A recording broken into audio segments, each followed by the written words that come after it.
Welcome back to ESPN FC. Well, two host nations were in action today. Canada were in action earlier on as they took on Bosnia and Herzegovina. Here are some of the scenes we saw after Kyle Larin came on in the second half and just needed 2 minutes to score a much-needed equalizer because Canada was trailing at that point by just a goal to nil. The game ended 1-1. So still celebrations for the Canadians because they were able to rescue a point. But Jurgen, would they be looking at this as a big opportunity missed? Yeah, might be the case, yeah. But when you go a goal down, obviously you're happy, then you equalize and you have at least one point. You don't lose the opening game. Ideal is to win your opening game, get 3 points no matter how. So yeah, it could hit them in the next 2 games. Herc? Yeah, I agree with Jurgen with the sentiment of you're coming back from being a goal down. And you are also have to think about you're a nation that's never won a World Cup game. You're a nation that's fairly young when it comes to World Cups and World Cup performances. But given what you did in this game, the opportunities you created, the 3 points were there for the taking, and you couldn't do it at home. And now, this group is maybe now for the taking for that second spot, because we must all assume the Swiss are probably going to be that first spot. Bosnia's there, Qatar, who knows what could happen. It's an opportunity missed. Are you looking at it like that, JJ, or are you kind of proud that it was Canada that dealt the last blow and was able to get a goal back and rescue that point? Yeah, I think it is the point that you have to be happy at the end that you get your point. But like I'm going with Herc, is that you have to look into and say, okay, how many chances we created, but how many chances we put away. So, and that's something where you look later on and you go like, damn it, because we don't know what the rest games will say. But in that case that you look, I think tonight or as late as after the game when you sit in the bus back to the hotel, you look at it and go, this was a game we should win with the chances we had. Now we have to be happy with the point and hope. Let's hope that if we not at the end sit here and say, damn it, had we won in that game against Bosnia, maybe we had the chance to go in the next round. Yeah, I think with Jermaine, that's a great point, is that you're going to look at this and say, the point's good if you build off of it and get the next win.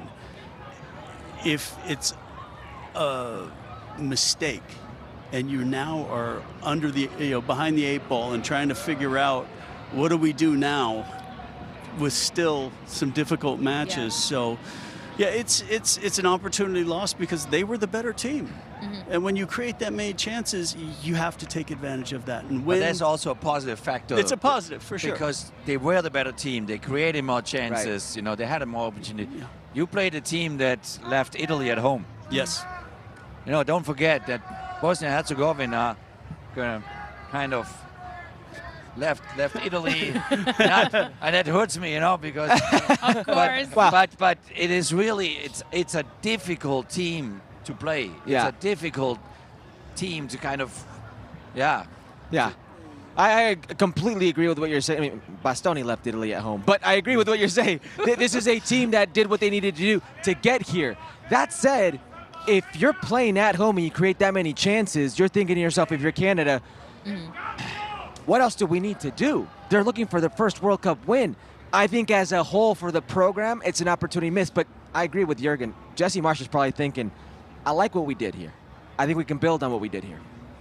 Man, poor Italy. They're not even here and they're catching strays. Imagine that. I think it's going to be a long time before they stop catching strays. All right, well, let's have a look at the results now all across the board from the 3 host nations. We know that Mexico kicked things off against South Africa. They got a triumphant 2-0 win, which saw Raul Jimenez finally get that World Cup goal that he so deserves over in Group B. As we said, Canada 1-1 with Bosnia and Herzegovina. And then Group D, the USA with quite the big win, 4-1 over Paraguay. Now, I must ask, I suppose, who really had the best opening game? I guess we can kick Canada out of that question, but guys, is this a rhetorical question at this point? It's the USA, isn't it? Well, if you think of the way that South Africa gifted Mexico the first goal and then kind of dropped defensively and didn't continue to put on the pressure, we saw the U.S. earn the first goal, granted own goal, but then they didn't just back off and say, okay, let's just defend this 1-goal lead. Let's step on the gas here and put this out of touch by halftime.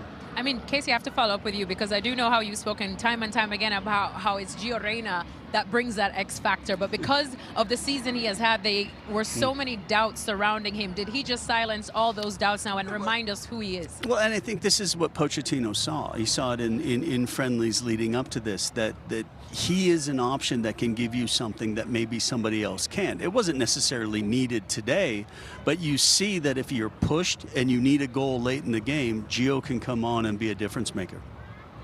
Jurgen, who had the best result or best performance overall? No, the best performance, absolute by far, the U.S.